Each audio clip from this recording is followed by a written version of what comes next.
கையில் காசு இல்லாததுனால பொண்ணை கூட்டிட்டு எங்கே போகிறதுன்னு தெரியாமல் பிளாட்ஃபார்ம்லேயே தங்க ஆரம்பிக்கிறாங்க. அடுத்த நாள் எப்படியோ ஒரு ரூமை புக் பண்ணி தான் பொண்ணை கூட்டிட்டு அங்கே போகிறாரு. இப்போ டிரைவர் வேலைக்கு ஒரு இன்டர்வியூ வருது. சரி, இந்த வேலையை ட்ரை பண்ணலாம் நாங்கள் போகிறாரு. அந்த வேலையும் அவருக்கு கிடைக்குது.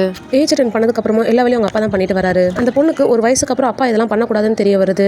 அதனால அவங்க அப்பாவை எந்த வேலையுமே செய்ய விட மாட்டேங்கிறா.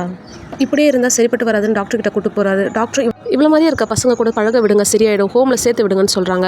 இவரும் ஒரு ஹோமை பார்த்து அங்கே சேர்த்து விட்டுறாரு. ஆனால் அந்த பொண்ணுக்கு அது சுத்தமாக பிடிக்கல. அதனால அழுதுகிட்டே இருக்கா. ஒரு நாள் டாக்ஸி ஓட்டிட்டு போகிறப்ப ஒரு திருநங்கை 4 பேர்கிட்ட இருந்து காப்பாற்றுறாரு. தன் பொண்ணை பக்கம் ஹோமுக்கு போனால் அங்கே தன் பொண்ணை அடிச்சு கொடுமைப்படுத்துறாங்கன்னு தெரிய வருது. அதனால அங்கேருந்து தன் பொண்ணை கூட்டிட்டு வந்துடுறாரு. காப்பாற்றின திருநங்கையை ஒரு நாள் மீட் பண்ணுறாரு. அவங்க மூலயமா ஒரு வீடும் அவருக்கு கிடைக்குது. இவர் வேலைக்கு போயிட்டு வரதுக்குள்ள அந்த பொண்ணு தண்ணிக்காக குடத்துக்குள்ள கை விட்டு கை எடுக்க முடியுமா பயங்கரமாக கத்துறா. இதை பார்க்குற அவரு இதுக்கப்புறம் இவளை தனியாக விடக்கூடாதுன்னு முடிவு பண்ணுறாரு. சரி, ஓடி போன பொண்டாட்டியை கூப்பிடலான்னு முடிவு எடுக்கிறாரு. அதுக்கப்புறம் தான் அவங்களுக்கு கல்யாணம் ஆகி ஒரு குழந்தையே இருக்குன்றது தெரிய வருது. எதுவுமே பேசாமல் அங்கேருந்து வந்துடுறாரு. தன் பொண்ணு பத்திரமா பார்த்துக்க யாருமே இல்லைன்னு ஃபீல் பண்ணி பயங்கரமாக அழறாரு. பொண்ணு ஆசைப்பட்டான்றதுக்காக ஸ்கூல் யூனிஃபார்ம் போட்டு பீச்சுக்கு கூட்டு போய் அங்கே ஜாலியாக என்ஜாய் பண்ணுறாங்க. அப்பா சொன்னால் கேட்பல அப்படின்னு சொல்லிட்டு தன் பொண்ணை கூட்டிட்டு தற்கொலை பண்ணிக்கிறதுக்காக கடலில் இறங்குறாரு. கடைசியில் இவர் காப்பாற்றின திருநங்கை அங்கே தான் இருப்பாங்க. அவங்க தான் போய் அந்த குட்டி பொண்ணை காப்பாற்றி கூட்டிட்டு வந்துடுறாங்க. இப்போ கொஞ்ச நாளுக்கு அப்புறம் காட்டுறாங்க இவர் அந்த திருநங்கையை கல்யாணம் பண்ணிக்கிறாரு. இவர் ஆசைப்பட்ட மாதிரி தன் பொண்ணை பத்திரமா அவங்க பார்த்துக்கிறாங்க. கடைசியாக இந்த 3 பேரும் சந்தோஷமாக வாழ ஆரம்பிச்சிடுறாங்க.